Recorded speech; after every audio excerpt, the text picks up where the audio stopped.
Hello, everybody. Welcome into the Fantasy Pros Football Podcast. I'm Ryan Wormeli, joined today by Derek Brown and by Pat Fitzmaurice. Fellas, I feel like every time I have done a show in the last couple of weeks, it has been the three of us. Obviously, Erickson was out of town for a couple of weeks, and it's just been kind of stuck with this trio. So hopefully people are enjoying the three of us together. Maybe I shouldn't say stuck with. I'm excited. Stuck with. I get to. Wow. Well, I was just telling you guys before the show that I'm, deep into my Scott Fishbowl draft because I had the live draft over the weekend for the first 8 or so rounds. And so now we're into like round 17. I was reading you guys some of the players I picked. It's basically all the players that you guys have recommended on shows in the last couple of weeks. It's very much, you can tell I've spent a lot of time talking to Derek Brown and Pat Fitzmaurice before making these selections. So hopefully you guys are on top of it this year and it works out well for me. How you doing today here, D-Bro? All I can say is you're welcome, Worm. And now I take back all the recommendations I share with you pre-show. Now I think you just go with the lowest guy in ADP, and good luck in SFB, sir. Good luck. Fitz, how you doing? Doing well, yeah. Thanks. Thanks for adding my guys Devon Achane and Chase Brown to your Scott Fishbowl roster. Appreciate that. But yeah, man, it's draft season now, right? The Scott Fishbowl unofficially ushers in the fantasy draft season. It always starts right after the 4th of July. This is when we start to hunker down, get that prep work in. Great time of year. That leads us well into today's topic, which is 12 draft tips to dominate this season. So it's not just necessarily a list of players that we're recommending here. You can kind of apply some of the logic to certain players in your own head. And based on our rankings, a quick reminder that all of our 2024 consensus rankings and tiers can be found at fantasypros.com/rankings. But this is really just, we sat down, you guys each brought 6 tips, your top tips on how to dominate the draft this year. So this might be helpful for casual listeners or more experienced players alike. Just anybody who's kind of, like you said, hunkering down and really saying, okay, we're past the holiday. We're in a Scott Fishbowl season. We are now into draft prep season, which is a very busy time of year, but a very fun one as well. Consider this kind of a fantasy 101 for our favorite general tips to owning draft day. Also, a quick note for everyone. If you want a chance to win a signed Puka Nacua helmet for free, courtesy of our friends at pristineauction.com, all you need to do is head to fantasypros.com/contest, complete the form, and either download the Fantasy Pros Draft Wizard app, leave a review for the podcast, or follow us on X/Twitter, Instagram, or TikTok. That's at Fantasy Pros on each of those platforms. The more actions you complete, the more entries you will receive. We'll be announcing a winner right here on the podcast. So if you're watching on YouTube, be sure to subscribe and turn on those notifications so you can be alerted when new episodes are up and to claim your prize. D-Bro, a Puka Nacua helmet. That's awesome, right? Sadly, I completed all the actions already. Then I went to Blaine and Mayer and I asked about what it looks like for me entering that contest. They told me that I was not eligible, and I spent the rest of the day crying. So thanks for bringing it up, Worm. Sadly, Thanks. No Puka juice comes with the helmet, so don't be expecting that. All right, let's dive into our tips. We're going to go 6-1 from each of you, with one being kind of the most important, but really they're all important here. Fitz, let's start with you. What's your number 6 tip for draft day? Do not handcuff your running backs in fantasy drafts. Handcuffing your running backs is a lot like taking insurance when you're playing blackjack and the dealer is showing an ace. It seems like a logical course of action, and sometimes it actually works out for you, but over the long haul, you are going to lose money on that move and reduce your odds of winning. I think the house edge on insurance is like 8.5%. Not very good for the player. Kind of the same thing with handcuffing running backs. You're taking a safe floor approach by handcuffing rather than a high ceiling approach.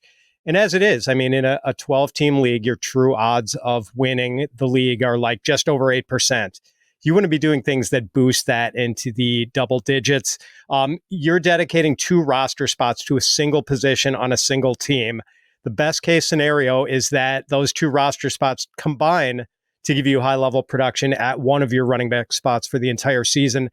The best case scenario, if you don't handcuff a starting running back, is that you strike gold with a pick that you would otherwise be spending on a handcuff. Now you have 2 players giving you high-level production at 2 different positions.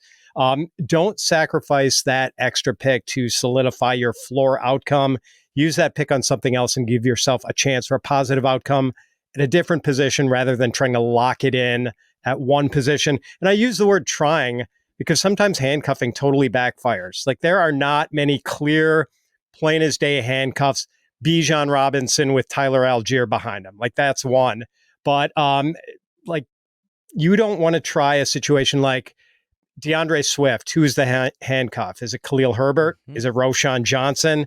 What about San Francisco? It's probably Elijah Mitchell, but maybe it turns out to be Isaac Guerrero. So like it's not necessarily a safe strategy if you assess the situation wrong behind the starter. And please don't make the mistake of handcuffing. For those of you, I'll say handcuffing for those of you listening to this rather than watching it on YouTube. A backfield duo like Tony Pollard and Tyjae Spears, which is not a handcuff situation at all. That is a joint backfield. If you do that, you're going to get situations where you are pulling your hair out every week trying to get the right guy. It's not a handcuff thing. You would almost be hoping for an injury to give you weekly clarity in that situation. So a lot of split backfields in the NFL. Don't mistake locking those up for handcuffing. And, you know, like if Jonathan Taylor gets hurt, that's another one I forgot to mention. Is it Trey Sermon or Evan Hull? Like there's just so much ambiguity with backup running backs. Final point. It is hard to hold on to handcuffs in typical leagues where you have 16 or 18 player rosters. You're going to get hit with injuries. You're going to get hit with bye weeks. Like when that storm comes, and it will come, the most likely the handcuff is going to be the first person you have to throw overboard when you need a replacement. So I'm not saying you should never handcuff running backs, but as Debro and I talk about during the waiver podcast in season, stuffing and cuffing. Wait until Thanksgiving when you've got your roster pretty much solidified and your starting spot solidified. Then go out, get that insurance policy. But early in the season, don't waste a spot. Take as many shots as possible. Spread your bets. So one thing that I want to ask about in this follow-up is you specifically phrase it says, don't handcuff your starting running backs. Do you see any value in picking up somebody if it's a clear situation? Let's say you draft like Breece Hall or Christian McCaffrey. Would you think then it might make sense to try and draft like Tyler Algier and handcuff somebody else's? Because then the upside is at the same position, but theoretically two quality players at that position with your two spots as opposed to two spots for one, starting lineup spot in there. I mean, that kind of raises the ceiling. So is that a strategy you're willing to employ? Yes. Draft other people's handcuffs. That's it. Like late in an 18-round draft, in the 18th round, Tyler Algier is a perfectly fine pick. And if Bijan goes down in the first few weeks, you've kind of rolled Yahtzee because then you've got Breece Hall and you've got the number one running back for the Falcons. Debra, what do you think about handcuffing? Yeah, I mean, I think Fitz laid this out perfectly. It's spread your bets. Don't feel like too locked into, I know who the running back is. And one that you didn't bring up, Fitz, he was like, do we really know if it's Braylon Allen or Isaiah Davis or Israel Bandakanda? We don't. And so I think that type of mindset where I know exactly who it is, and then year after year, the NFL tells us, no, you don't. There's a big difference between diving into backfields where we know who the handcuff is versus ambiguous backfields. Like if you want to sit here and be aggressive on somebody like Kamani Vidal and you're saying he's going to be the starter, it's a different bet that you're making than versus like handcuffs in the later rounds too. Debra, what's your number 6 tip? I mean, this is something as simple. I'm just going to tell people to set your queue. And this is, if you're doing best ball drafts, redraft, this is everything.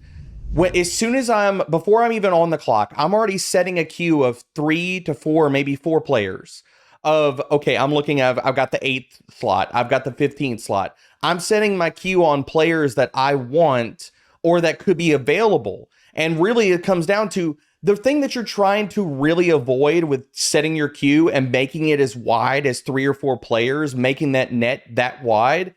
You never want to get on the clock, and whether it's a 15-second clock, 30, a minute, whatever, if you get on the clock and you don't have your queue set and there's not a smattering of players, and as soon as you make one pick, you're already figuring out who do I want with this next pick, and you're playing, as far as like, looking at the falling dominoes and saying, okay, if this guy's not here, what am I doing at this pick or the next pick? I'm already setting my queue for my next 2 picks. So I'm looking ahead, like when we're doing these mock draft shows right now, I'm looking ahead as soon as I've made 1 pick, and I'm looking to the next 2 picks, and I'm setting my queue with 3 to 4 players for both of those picks, because you never want to get on the clock and then be like, I don't know who I'm going to get. I'm going to know who to get. Who do I go? Oh, I got 3 wide receivers. I got 4 running backs. Okay. And that's how you time out. And that is the worst case scenario for everybody anytime you're on the clock making any selection in any fantasy draft. If you're setting your queue with 3 to 4 players and you're looking ahead already, 2 steps ahead of your league mates, that's never going to happen. Just a quick note for everybody. If you want to make sure you're never panicking when you are on the clock, the FantasyPros draft assistant is there and will give you all the recommendations you need. Still, you should set your queue. It's good advice by Debro. But if you want to make sure that you're never caught kind of with your pants down on draft day, draft assistant will help you with that. As far as using the queue, Debro, do you ever, something I like to do is I'll go in and put guys that are like several rounds away, because I just want to not forget about them. And this kind of ties into what, Fitz's next point is going to be about the host site's player list, which we'll get to that in a second. But, I like to go way far ahead and say, like, I might, in scrolling down and kind of just in the moment, forget that there's this sleeper that I really liked. So it could be like round 4, and this is a guy I'm aiming for in like round 13. I'll go put him in the queue early just to make sure I don't forget. Do you do that? I do that, but I'm going to say I do that with a caveat. Make sure when you do that, if you are doing it, that's totally fine. If you're doing that, make sure you reorder your queue, because here's the thing. You start picking out players in round 12 to 14, 15. You don't reorder your queue and you're in round 3. Something like your phone freezes, your internet goes out, whatever happens, and then you get auto-picked the 14th round player in the 3rd round. It's going to be a really tough scene. So make sure if you're doing that, immediately as soon as you're starting those players, reorder them in terms of ADP. So if something happens, your phone freezes, what have you, because we've all been there before, you're not going to get screwed by it. Fitz, I kind of alluded to your next tip already in terms of the host site and what their player list can mean for your draft. Why don't you dive into that? Yes, in online drafts, study the host site's player lists at each position and take note of players who are farther down on those lists than they should be. When people are drafting online, often they don't bother scrolling down. They look at the top of the list of available players and they think that's their player population of the guys that they should consider with their next pick. On some sites, players are not ordered in logical ways. I don't know why that is, but sometimes you'll scroll down and see a guy and be like, what's he doing all the way down here? It's kind of slumming in a different neighborhood than he deserves to be in. I'll give you an example. I was in an industry draft 2 weeks ago. It's an FSGA league. The Fantasy Sports and Gaming Association. I went heavy on wide receivers early on and needed a second running back to pair with our guy, Devon Achane. David Montgomery, who is RB19 in ECR, and his consensus ADP, RB21, which is around where I have him ranked. For some reason, Montgomery was way down the list of available running backs, and I wound up getting him as, I believe, RB29 in that draft when I kind of needed like a playable weekly running back. This is a 14-team league, and like everyone is short somewhere in their starting lineup. Being able to pull out Montgomery late like that helped me. And for some reason, Montgomery was just buried in the list of available players on that particular host site. So before you set your draft, scout those lists, take note of the players who are further down on the list than they should be. Maybe put an asterisk next to their names on your cheat sheet. There's a decent chance some of those guys are just going to slide into spots where they shouldn't normally be available just because people tend not to scroll down during drafts. Do you try and kind of like split the difference? Like, let's say you have a guy ranked 10th and he's 30th on the host site list. Do you try and say, oh, I can wait till 30 to get him? Or do you say, I'm going to try and take him at like 20? Yeah, I might play a little bit of chicken, like not too much, but I'll play chicken more with those guys who are buried. I think it's a great point and a very important point for home leagues, especially where you're maybe playing with some more casual players. The Ringer, I remember, talked about the idea of anchoring, and I think the example they used was a study where they were somebody was asked like, hey, how tall do you think this type of tree grows? And the answers were like all over the place.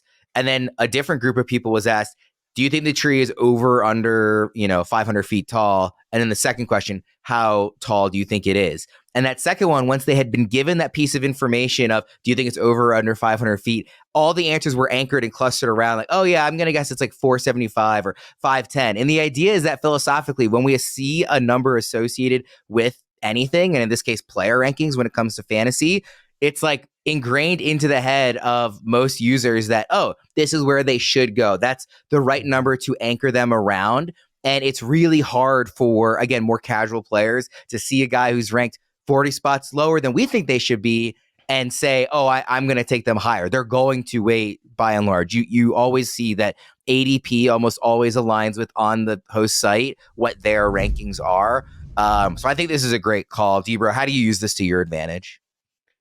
I will look and see, especially if there's standouts in my rankings versus host site ADP.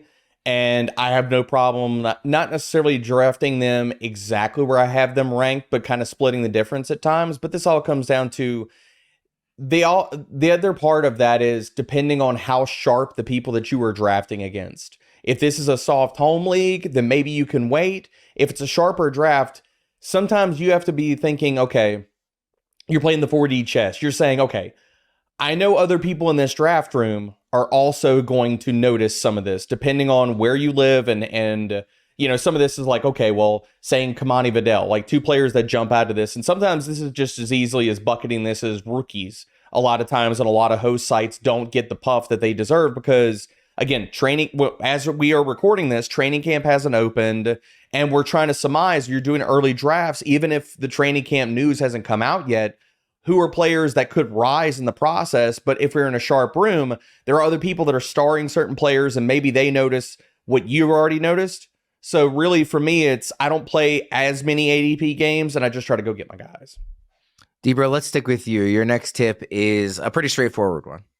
Yeah, just draft the best player available. And this comes down to, am I telling you, okay, the best guy on the board is a tight end, but you've already taken a tight end? No, I'm not telling you to do that. But when it comes down to, we need to be liquid in drafts and understanding that the league doesn't stop in redraft. The league doesn't stop when the draft finishes. That's the jumping off point. So if I'm going to say, okay, at this point in the draft, I'm either going to take a baller wide receiver that is going to crush as my wide receiver 3. On a lot of teams, he'd be their wide receiver 2, or running backs kind of gotten depleted. I need to fill my RB2 spot. Wait a minute. Running back's looking kind of ugly, but I got to fill the spot. Draft the running back. No, draft the best player available, because the thing that you're going to come down to is you're going to create pockets of depth on your team, or you're going to be taking the best players. So in that, you could always make trades. The league isn't stopped right after the draft concludes. That's the jumping off point for the year. So just draft the best players available, and then before week 1 or during the beginning of the season, figure out, okay, these are my areas of need, and then you go make some trades. The position where I'm the most scared to do what you're saying and being willing to not just kind of take the last of a fallen guy is quarterback in a super flex. I get very uncomfortable if that is, if that well is really drying out and there's just, I'm like, listen, I might like this wide receiver sleeper better or whatever, but I just need to get the last quarterback that I feel comfortable with. What do you think about that, Fitz? Yeah, I agree with your super flex thing. That's the one area where I would not, be willing to totally punt a position. But Debro is right. I think positional balance is one of the most overrated things in fantasy football. Like, we're playing fantasy football, we make a lot of trades. We want to make a lot of trades and shake up our rosters every season. It's not like the real NFL where, salary cap restrictions kind of tie your hands when you want to wheel and deal. Like, we're going to make trades. And if you have an abundance of talent at one position and a shortage of another, you can usually find a suitable trade partner who's got the opposite, strengths and weaknesses. To Fitzy's point, go back over multiple fantasy seasons. Every single fantasy season, this holds true. Look at your rosters, screenshot them. I will tell everybody out there, screenshot your rosters when you get done with the draft. go back and screenshot them and week 17, week 18, and tell me how many players outside of, like, you're only going to have a handful of players. How many players are left on that team that you drafted before the season started? It's not going to be many. It's a great point. One of the beautiful things about being a sports fan is there's only like 2 days the whole year without a game, just 2, with so much happening and so much action that makes just about every day game day at DraftKings Sportsbook. It's super easy for first timers to get started. Try betting on something simple like picking a team to win. Go to the DraftKings Sportsbook app, select your team, and place your first bet. It really couldn't be any easier or any simpler. Baseball, golf, UFC. There's something for every fan of every sport to bet on at DraftKings. And I know it's early, but football season will be here before you know it. Training camps open in just a couple of weeks. So if you're new to DraftKings, you got to check this out. New customers bet $5 and get $150 in bonus bets instantly. Download the DraftKings Sportsbook app now and use code FantasyPros. That's code FantasyPros for new customers to get $150 in bonus bets instantly when you bet just $5 only on DraftKings. The crown is yours. Fitz, I mentioned golf as something that there's got going on. You and Bo are doing your show. Anything you want to throw out as a bet right now? Oh, for what, the Scottish Open? I think I don't follow golf personally, so for whatever's coming up. Yeah, they're over in the UK tuning up for the British Open next week with the Scottish Open this week. Bo and I actually both like Rory McIlroy, the favorite. Kind of boring, but I think he's probably the best bet this week. All right, that's Fitz's tip for betting on golf. What's your next tip for dominating draft day? Calibrate your risk tolerance in drafts to your level of competition. All right.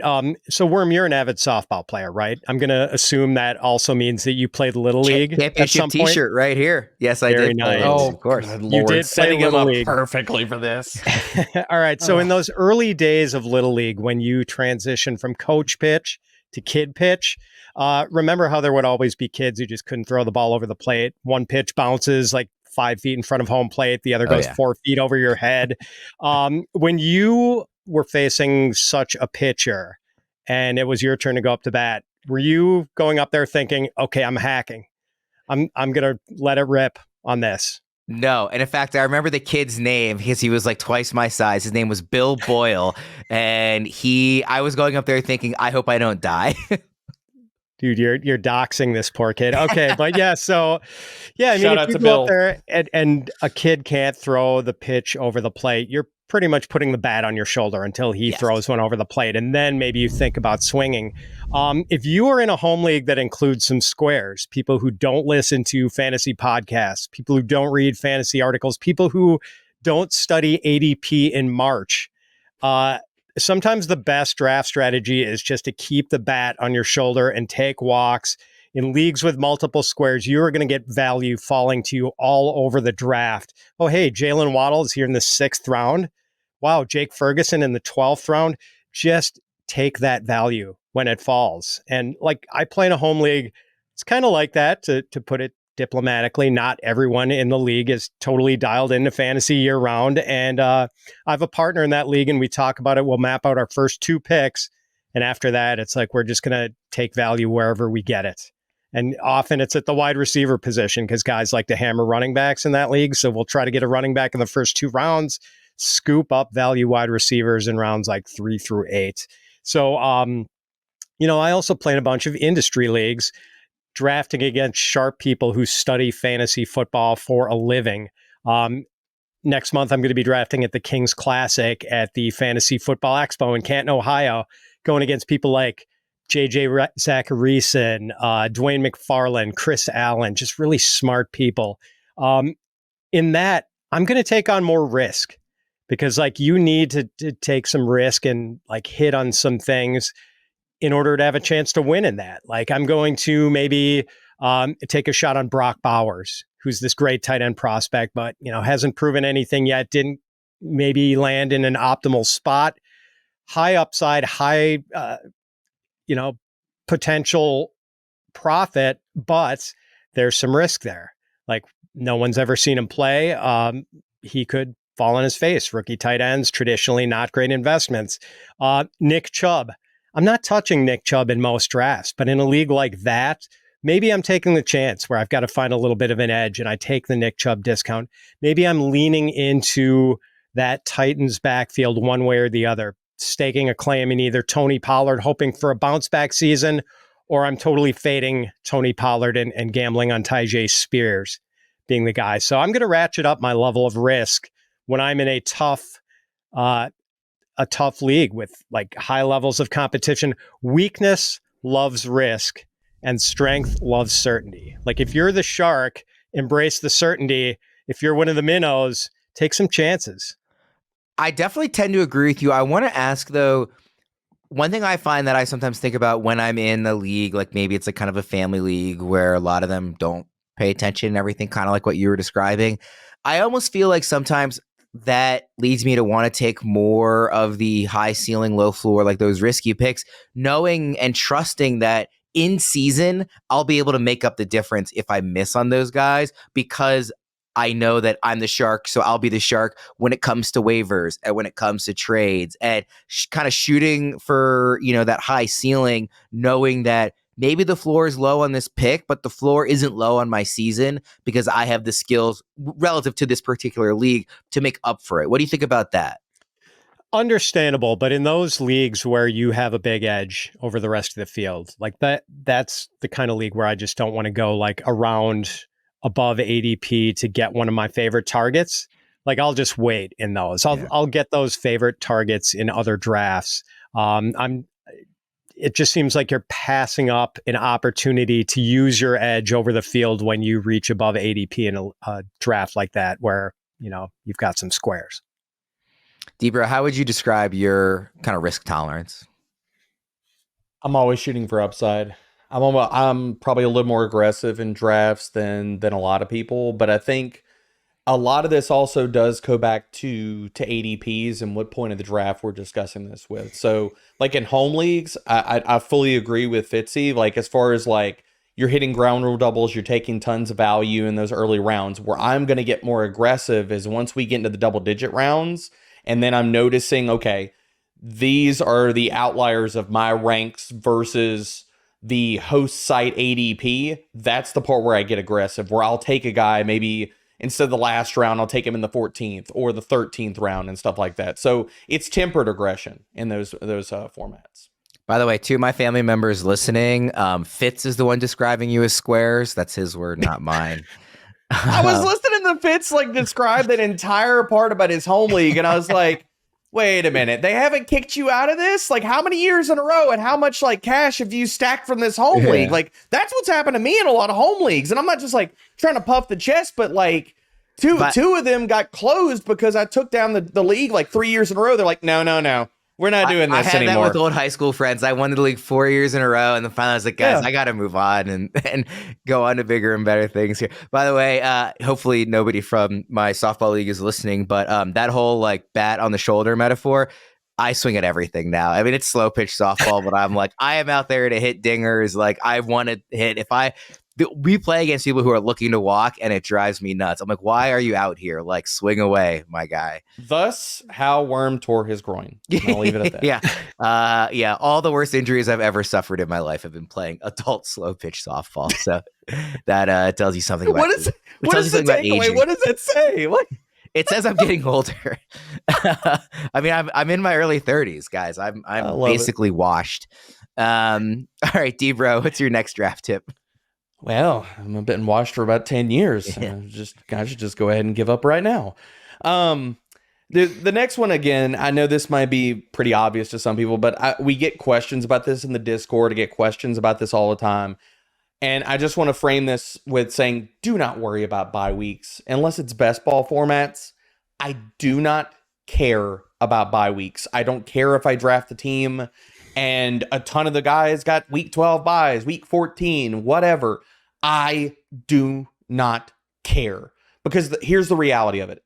When you're staring at your team right after you drafted, you might be worried. Guess what? When you get to week 12, when you get to week 14, we already talked about how different your roster is going to look, most likely, but also the variance of injuries. So guess what?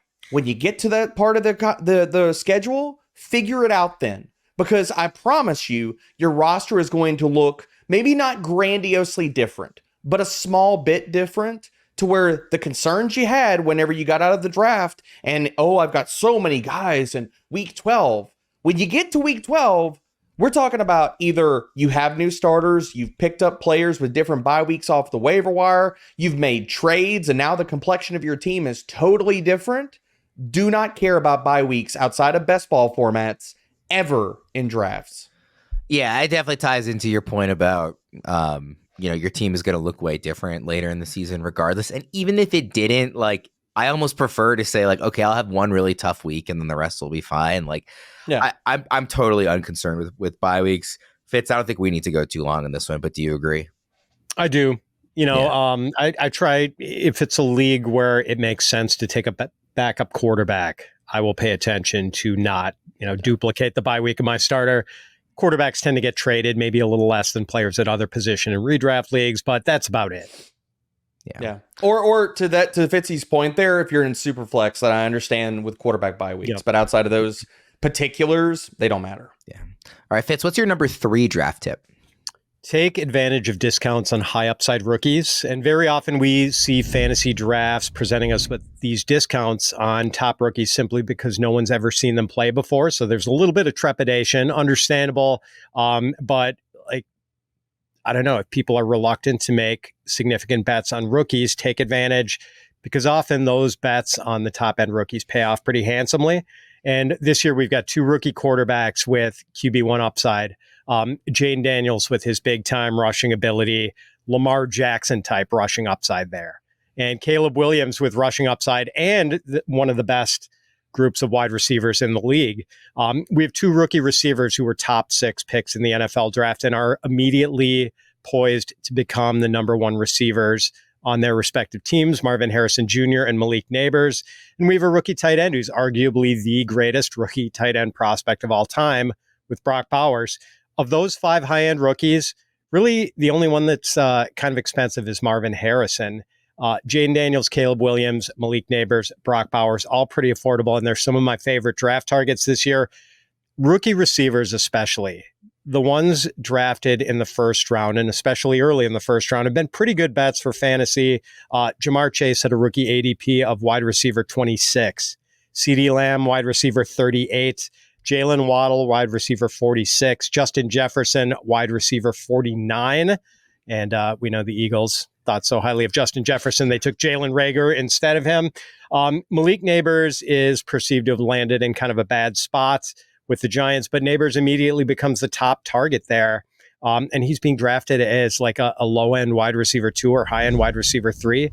Like, pounce on Malik Neighbors if he stays this cheap. I couldn't agree more.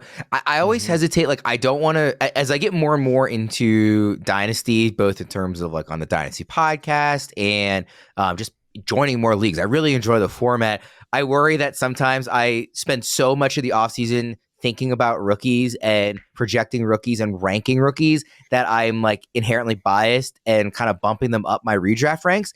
But it is a smart strategy, particularly with the wide receivers. Like, how many times do we see like that second half of the rookie year breakout from a wide receiver where they just become like a league winner? Like, honestly, after Halloween or even before then for some of these guys, like there will almost always be discounts, particularly in home leagues with squares on rookies, because it's just people who aren't familiar with these names, and they're more risk averse. I would take advantage of that every time. I think it's a great call. And Debro, given everything you do with the draft, I know you're not going to disagree. Oh, dude, that's one of the best edges that I think still remains in drafts year after year after year. You see all this content come out about, invest in rookies. And we talk about this every single year about how the rookies are the ones that become stretch run winners, league winners that carry people to championships. And you see it every single season. And yet when we get back to this point of the fantasy calendar, people are like, but they always make up reasons why not to. And it's especially even, to add on to Fitz's point, it's especially pertinent on the second and third tier of rookies, even this year, where players are perceived blocked on depth charts, or we haven't seen it. Like players like Kamani Vidal, players like Jermaine Burton or Ben Sinnott. All players that where it's like people are like, oh, I don't know if I should draft them this early because I haven't seen it. I don't know what their role is. Or, oh, this other veteran is standing in front of them. The back half of the season, that's probably not going to be the case, much less if injuries strike, which it's football. We know that's going to happen. I'm not hoping for injuries, but they do happen still. So I think this is especially pertinent because we are getting higher price tags on Marvin Harrison Jr., some of these guys that we have in previous seasons, but that second and third tier of rookies, like the Marshawn Lloyds of the world, everybody, where we're like, they're still not firmly baking in the absolute upside of these guys. That is where I'm willing to be aggressive and pounce on them because, again, it is true. Year after year, rookies are the ones that are the stretch run league winners.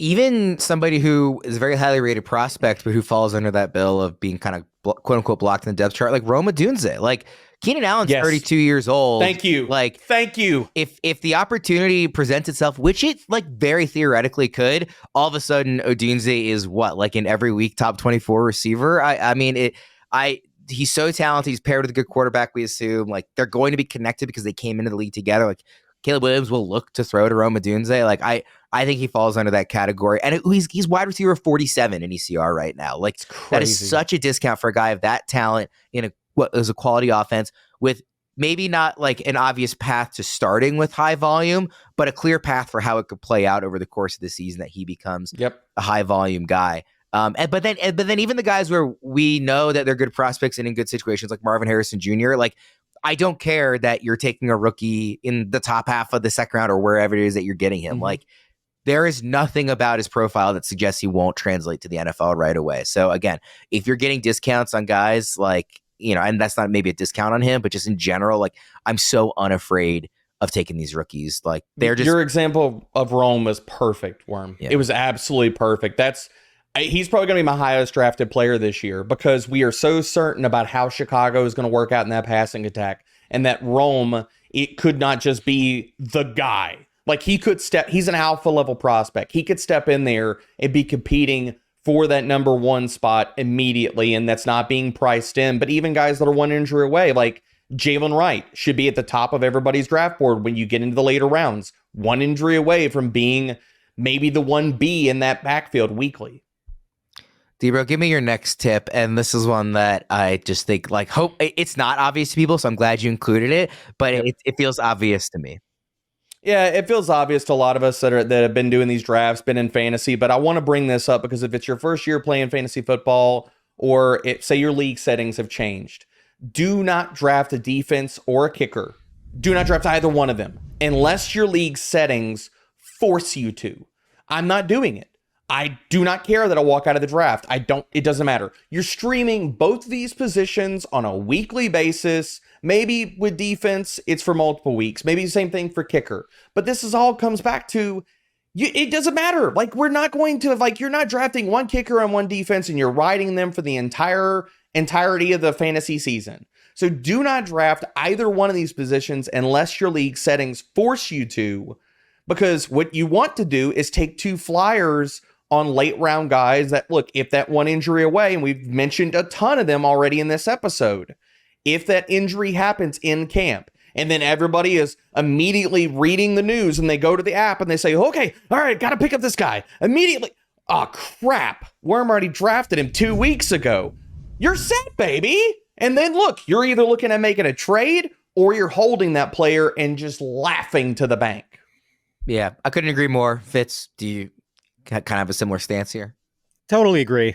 Take a shot at Braylon Allen in the final round. And, you know, if Breece Hall sprains his MCL in training camp or in the preseason, you're in good shape there. You've got a bonus playable running back right off the bat. If he doesn't, you just throw Braylon Allen overboard to get a kicker on the eve of your week one game.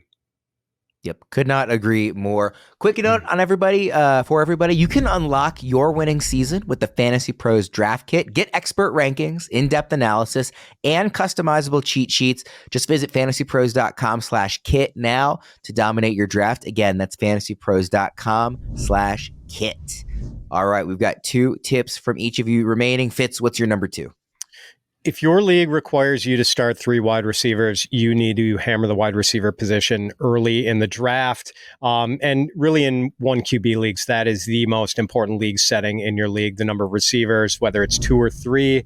All the time, I get questions on Twitter, in our Discord, about people's rosters. And usually, very often before I can answer, I have to fire back and ask them whether they are required to start 2 or 3 wide receivers, because that really affects the information and, how I assess the situation.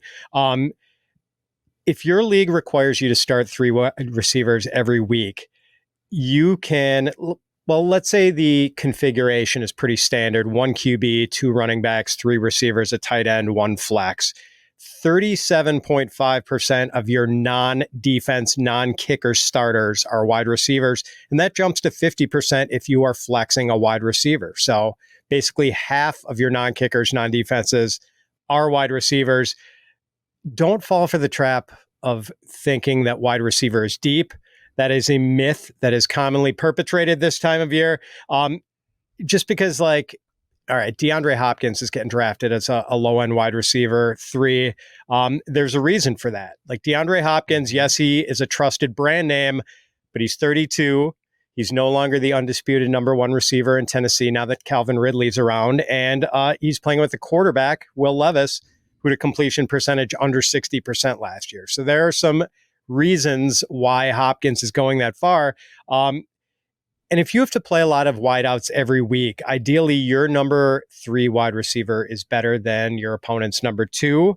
And ideally you've got some good wide receivers on the bench. So when the storms do blow in during the season and the buys hit and the injuries hit, you are armed with good backups who can continue to provide that strength at the wide receiver position. In a league where you have to start 3 wideouts every week, your goal should be to bully opponents at that position, even if it means taking some shortcuts at other positions. Let's say you said it's a myth that wide receiver is deep every year. Let's say even if it is deep, that makes it all the more important to have difference makers and guys who can actually give you an edge. If everybody has good wide receivers, well, then you want to have great wide receivers because you want to differentiate yourself. And like I said, give yourself that edge. So yeah, I mean, I think it's very obvious to people that, hey, you're in Superflex, so now we know quarterback is extra valuable. When you have that extra wide receiver, I don't know if people adjust in the same way where they say, hey, wide receiver is that much more valuable and important to get early. It happens sometimes, but I don't think it happens as frequently as Superflex where everybody kind of knows what the deal is. D-Bro, I assume your approach to wide receiver is similar? Yeah, it's similar. And I think the part that Fitzy laid out there, well, 2 parts that I love, absolutely love, is that, yes, the reality of the wide receiver position, and I love that Fitzy says, it's not as deep as people want to try to play it up as. The volume at wide receiver comes down to talent. And the ability to earn a target share always comes back to talent. It doesn't come back to opportunity. When you go and say a guy is, okay, yeah, there's injuries and this and this and this. A lot of times when injuries strike on a passing attack, the wide receiver, the volume for that passing attack condenses around supremely a talented player. If they're not good enough, say the wide receiver 3 or 4 on a team gets elevated to the wide receiver 2 or 3 spot.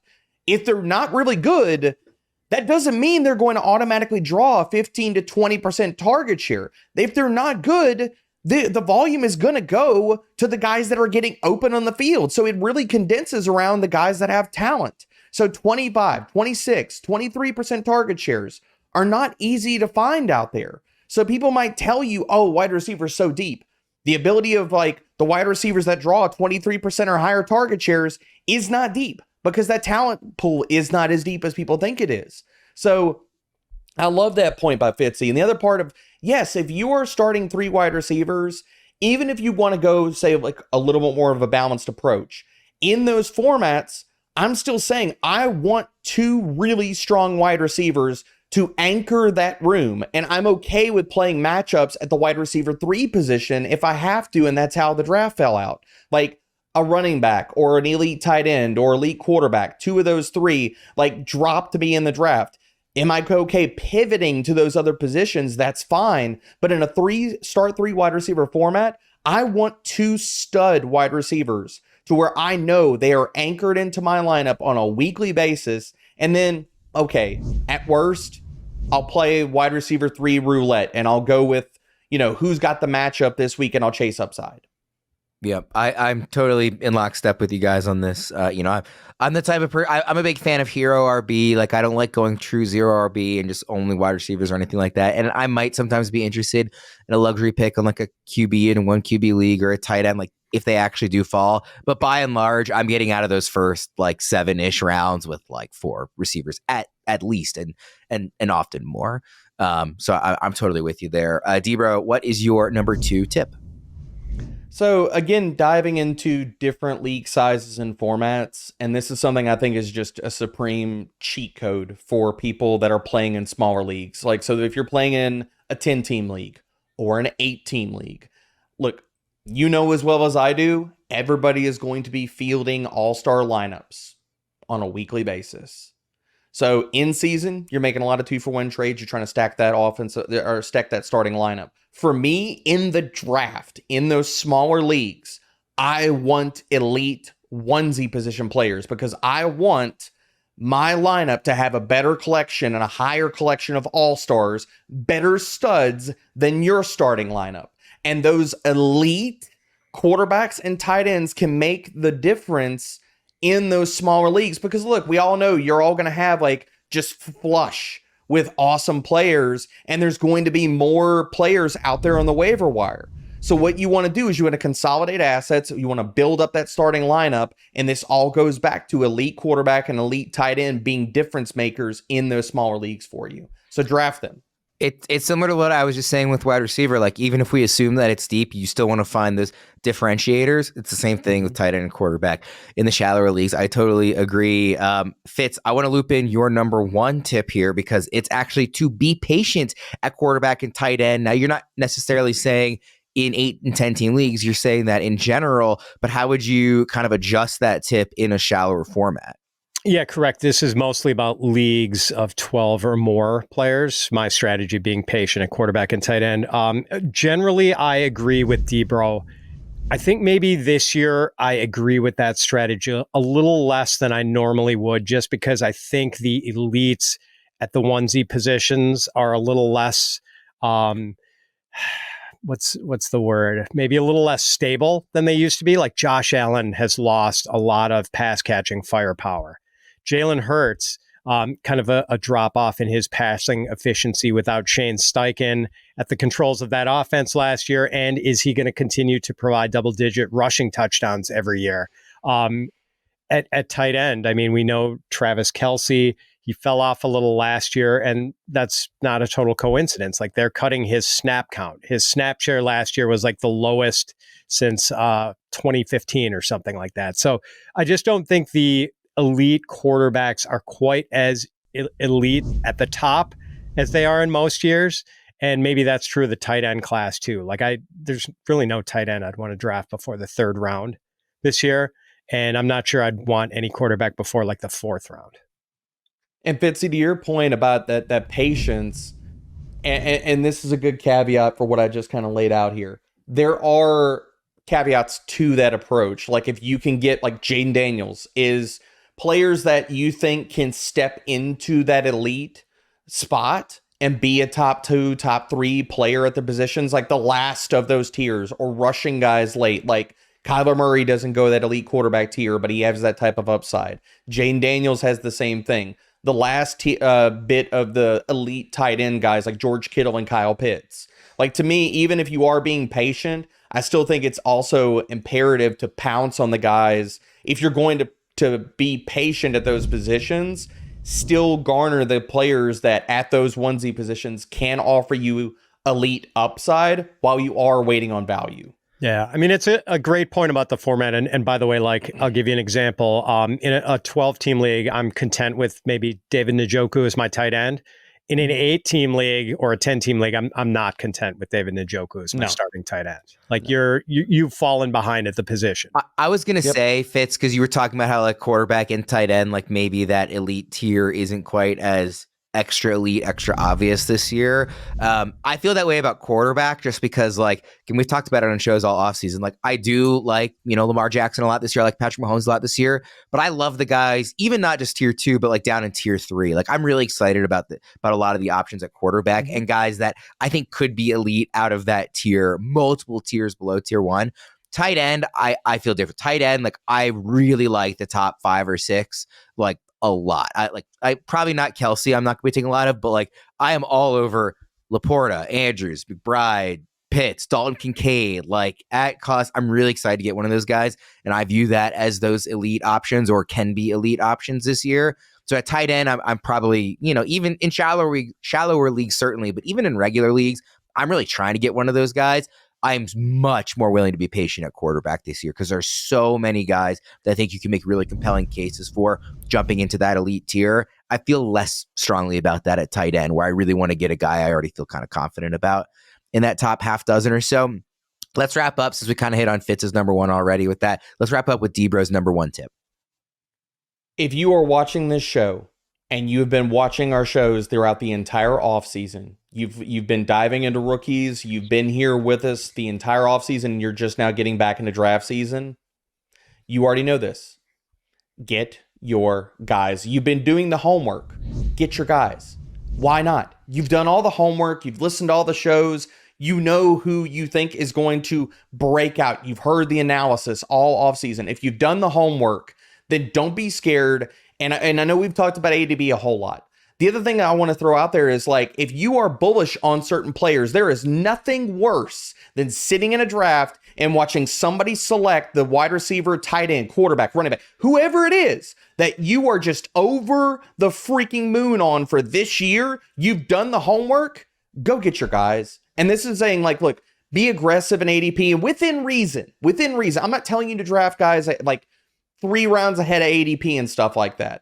But if it comes down to me playing some ADP game in a draft room that I'm in, versus getting a player that I am just locked in on, I know they're going to crush. I've done the homework. You've listened to all the shows. Why play the games? There is nothing more painful than watching somebody else win your league with the player on their roster that you wanted all draft season, and yet you tried to play the ADP game and they drafted him and you didn't get him. I don't think there's a part of fantasy football that I've changed more on from when I first started playing to now than this. When I was, first started playing, I just love value. And you get like an adrenaline boost when you get a guy. It's like, oh, I just got this guy like around later than he was supposed to. It feels good. Getting value and like kind of gaming the system is fun in the moment. But I have completely shifted to, just get your guy. Like if you draft a league winner in round 7, nobody in November is going to be saying, well, you did take him 2 rounds early. Like, no, you went and got the guy that you believed in and had conviction in. Like, again, you shouldn't take a guy who is going in round 14 in round 4. Like, this is within reason, which you said, D-Bro. But like I just can't, like, if I love a guy, just get him. Just take him. Yeah, last year perfectly. Your entire draft room could have been laughing and just making tons of jokes about you if you took Sam Laporta in the 11th round or the 12th round. If you took Puka Nacua in the 12th or 13th round.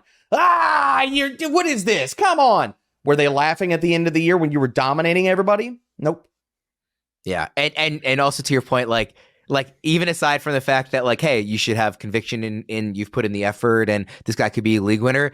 It is the worst feeling on planet Earth, like you said, if you were like, oh, I can wait another round because he's going the next round, and then you get sniped on a guy a couple picks before you. It is like truly devastating, honestly. So knife to the heart. This has been a huge change for me within the last 5 or 6 years. I couldn't agree more. Fitz, what's your approach kind of in this regard? Yeah, I mean, one of the things I like about D-Bro's advice here, so we're all, because we're in the doing this for a living, like we play in a lot of leagues and we're sort of portfolio players. Like we're sort of conditioned not to reach, to just sort of take the value, because if we don't get our guy in one draft, well, we're doing 20 or 25 other drafts, so we'll get him eventually. A lot of the people watching or listening to this show play in 2 or 3 leagues. Some maybe only one, like they have normal lives and do things like read books and tend to their personal finances, things that we don't do. They're squares. Yeah. Wouldn't even know what that's like. Wouldn't even I mean, know. if Somebody had you, to tell me. it's especially heartbreaking if you don't get a player you love or a player you're really zeroed in on who you think is going to smash this year, and you're only playing in 1 or 2 leagues. So I agree with you, bro. Go get your guys. I try to enter drafts knowing it won't be my only league, as I try to draft as if it is my only league. And that really gives me a sense of like, am I a believer in what I'm doing here? And to a degree, like with best ball and stuff, like you're right, there is a portfolio element to it. But like when I'm sitting down in August for like an actual league that I'm going to play out, I try to put myself in the mindset of, if this was my only league, what would I do here? And I find that does sometimes help me, not view it through that prism. We haven't mentioned a lot of specific players on the show. It's been more general advice. Do you guys want to each give a player that you are willing to step outside of ADP for here for this final tip? Either of you?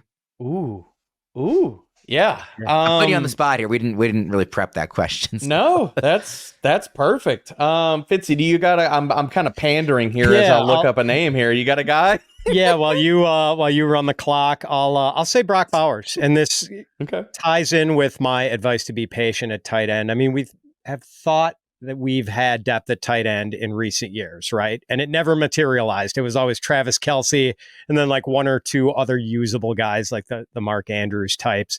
And for 3/4 of the league, it was tight end despair. Brock Bowers is currently like the tight end 12 in ADP. And this is a guy who has the potential to smash right away because he is insanely talented. So yeah, I'm going a little out over my skis with him. He is kind of one of my get your guys. I would say the guy that fits this perfectly for me is Jaden Daniels. Like, I think he has top 5 quarterback upside. He could be a league winner this year. If I'm not going to stick to the quarterback position, the other guy that just screams right now that we're mispricing him is Christian Kirk. I think he's got wide receiver 1 upside. I think Jacksonville is going to absolutely just air the freaking ball out this year. So two players that probably when it's all said and done, they're going to be my most highly drafted players this season. I'm glad you didn't just say Jaden Daniels, because I was also going to throw out a name who was also a rookie, and I was like, we can't just make this a rookie segment, but I'm going to say Trey Benson. I don't think he's going to be a league winner in September. I think there's a real path to him being a league winner in November and December. Interesting. I'm waiting for my inbox to get that trade offer in our Dynasty League, Worm. Just waiting. I was not thrilled when you sniped me on him in our rookie draft. I know you were going to be hurting. That's exactly, I mean, not really most of the reason why I picked him, but it was a nice consolation prize. I pretty much got sniped on him in every rookie draft I did this year, and it was devastating. So things that I'll have to get a lot of him in a redraft because I failed to get him in Dynasty. We'll get out of there on that. If you guys have any questions about some of the tips we talked about, or just any other kind of philosophical ideas, like we get a lot of questions, on Discord and on Twitter and everything, about actual players. I find it really, engaging and compelling to talk about some of the more general tips and philosophy stuff. So please feel free to ask questions in the comments and hit us up, like I said, on Twitter or in Discord or anywhere else, because it's really fun to talk about this stuff, particularly this time of year. But I appreciate everybody tuning in for this episode. I appreciate Fitz and Debro, saddled with me for yet another episode here of the three of us. Stuck with. This will be our trio for Fridays in season. So hopefully everybody's enjoying it for our weekly show that we did last year. But for Fitz and Debro, I'm Ryan Wormeli. Thanks everybody again for tuning in, and we'll see you again next time.